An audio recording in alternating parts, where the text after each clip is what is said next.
Okay, go. A couple things. First, I'd like to address that Luke, without getting too in detail, as you know, I can't know what's going on with him, but he is responsive, and that's what I was just updated with, okay? Second thing is thanks to the fans. I appreciate, you know, we really felt their energy pulling in the stadium tonight. They stayed. We always got to make it dramatic, and again, I appreciate our team and their effort, and our coaching staff and their effort. And we absolutely knew coming into this game that it was going to be a tough game.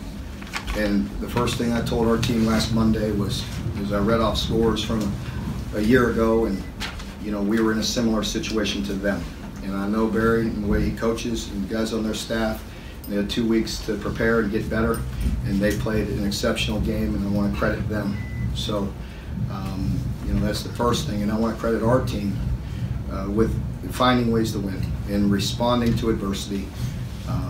You know, big plays happening, and we'll get those things cleaned up. They did a nice job. They put us in some situations where they put us in a bind, and that created some. We know some of the issues very, very clearly, very easy in some regards to fix. You just know the problems, the matchup problems that they were getting, but they did a very good job, and I'm proud of our team.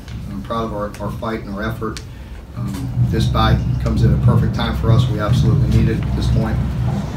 They've played their hearts out for 6 straight weeks, and it's a good opportunity for us to catch our breath there for a minute. Mark, Okay. what does it say about your guys' composure that after a really scary moment there on the sideline, the way they played those last 3 or 4 drives? Yeah, I think, you know, that was very scary for all of us, because nobody likes to see that. And our team was definitely a little bit shook, but you know, once we kind of figured out what it was, at least it was better than some other things that could have been going on, I guess, without getting into it. Mark, why did you opt to kick the field goal there instead of go for the 4th and 2? Because it was a tie game. You were Right? up 3. I'm sorry, the 52-yarder you were talking about, the 4th and 2? Yeah. I had to. That was tempting, but I had to do it because that team can move the football, and 3 points, you know, for the very reason they got it down there, you know, you had to get in the end zone, makes a big difference with no timeouts. And we know they can go fast, and we obviously saw how explosive they can be.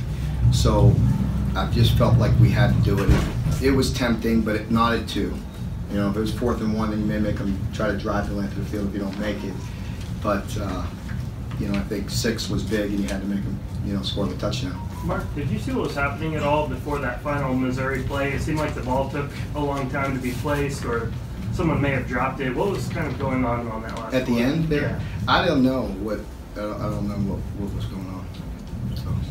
Mark, did you learn anything new about your kids? Because, you know, at some point they were in control of this game, completely lost momentum, and then still found another gear in the 4th quarter, and sometimes that always doesn't go your all's way. Oh, that's right. But we've seen that from our team this year. We haven't been perfect. We lost one, and but you've seen us fight back from adversity, and you know, that's the way this team's built right now. It's going to be tough, hard-fought games, and that's the way most of this league is. Y'all see it. Y'all see you know, take a look around. I mean, it's you know, it's tough, and so I'm just proud of the way our team fights back from some tough situations, and it, you know, most of our games will be 60-minute games. Mark, can you talk about the fake punt? Whose call was that, and what did you see that prompted that decision? Yeah, it was Dean. Dean, you know, Dean.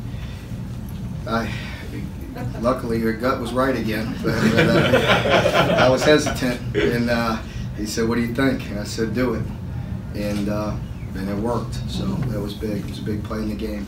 Has Cash lobbied for that one? Pardon me? Has Cash lobbied for that one? No.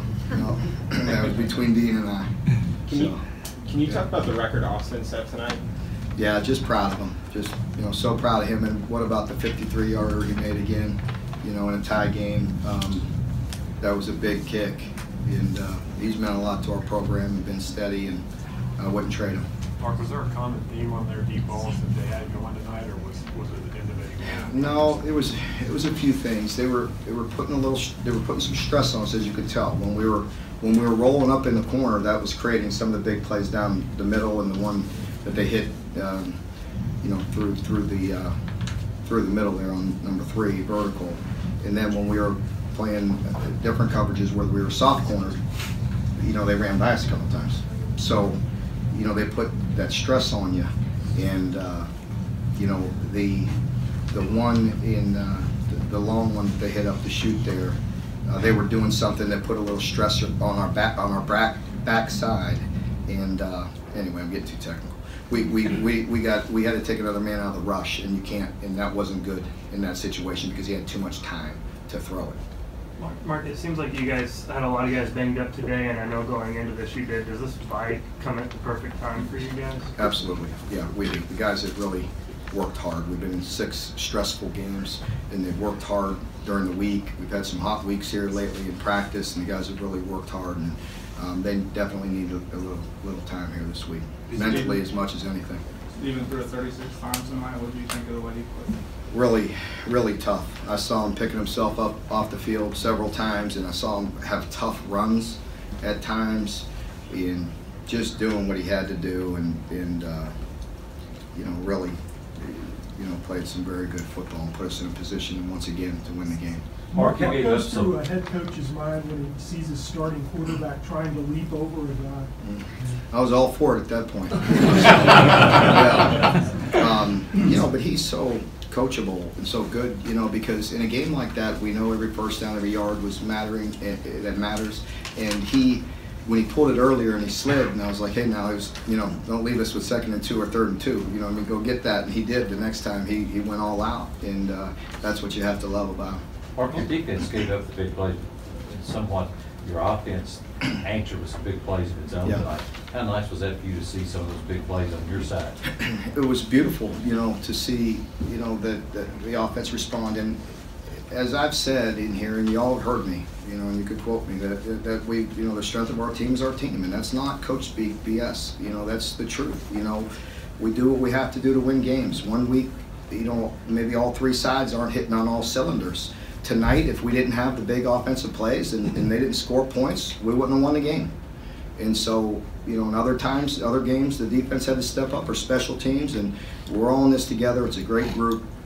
We're far from perfect, but we definitely played for each other and believe in each other, and that's good to see. Mark, in your coaching career, have you ever seen a quarterback dramatically improve so much in the passing game than what Stephen was last year to what he is right now? Well, I think there's so many pieces to it. There's so many components to it, that has to, be right. And it starts with protection. It starts with guys running the right routes, making catches for them. Sometimes you got to make competitive catches. Again, we all watch football. Sometimes guys are covered, and receivers got to make plays for them. You can't constantly diagram beautiful, clean plays. You got to make competitive plays. You got to get open. You got to win. You got to beat somebody. And so I think overall, he's definitely improved, but I definitely think around him has improved as well. Stephen got them to jump off sides 5 or 6 times in the hard count tonight. Was that something you guys have worked on specifically for Missouri, or just to get people to stop? No, we just work it when we feel like they're over aggressive, and it certainly worked a few times, and we were very close on a couple other ones. Mark, have you been around or coached teams that have that, just they find ways to win, and is that something that grows from week to week, that they get confidence that whatever happens, we're going to find a way to win this game? It definitely does. I think, I've said it as well, that we're not a fragile football team. They can handle adversity, and we're going to work on our mistakes, but we'll keep on finding ways to win. And there's not many football teams that go through the season that don't win somehow some close games. Now, we don't need to do it every week like we're doing, but I'd like to have one that you could breathe a little bit, but it shows a lot of character. Mark, it looked like when you put Trey Jackson in at center, I think he stayed pretty much from then on. What is he doing that you guys like so much? Is that his spot? Well, I saw him in there, but I wasn't really paying attention to the rotation, so I have to wait and watch the film and see how many plays everybody played. But we've said he's been building and playing better, and I told you Monday that we'd have an 8-man rotation and he'd play some. So I'm not exactly sure how the numbers all worked out, but he's playing good football, and that's helping us, and it's helping us play some other guys at guard. I'm a bunch of the guard a little bit, so. And Nick's wore down and he needs a little time here to get healthy. Is there a game where we're going to be able to relax the whole game? I don't know. Can you talk about a little bit as far as what the coaching staff has done to make this team so resilient and be able to just not quit? Honestly, I think it comes from, you know, as I said last week, it comes from a lot of years of doing things and building things. And, you know, with the help of the leadership and the gentleman sitting quietly in the corner right there, Jason Cummings, and you know, leadership and character is developed. You know, just like strength is developed. You know, and Jason does a wonderful job with myself, the staff, and the players, and our leaders. You know, the team is now led by players, and when you do that, you got a chance. And our team is fun to coach, and I think Jason deserves a big part of that and does a wonderful job, and our leaders have done a good job. Do you have any updates on Westry and Pringle and their seriousness of their injuries? I really don't. No. Mark, with the toughness you guys and your kids are now showing, is this the kind of team if your father was watching he'd say, hey, this is really, really good?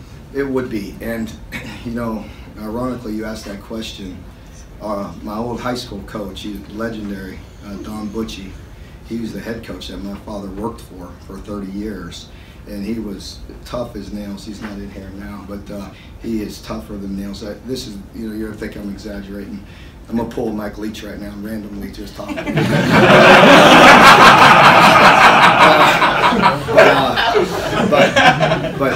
Don Butchie, he's here, and my father worked for him for 30 years as his defensive coordinator. And Coach Butchie is one of the most disciplined, hard-working, tough coaches you've ever been around. The honest to God truth, we practiced for 3.5 hours a night, and it would be pitch dark, and people would put their headlights on, and that's no exaggeration. You ask anybody that went to my school, that's just the way it was. And you know, he just have a lot of respect for him. And tonight was his first game here, and so I just saw him walking off the field, and but glad to have Coach here, and I wish my father was with him, but I'm sure he's got a good seat up there. But yeah, he'd be very proud. Can you remember a time in your career where you've had 3 games go down to the final play, at home, 3? I mean, it just happens every week. I know. Yeah.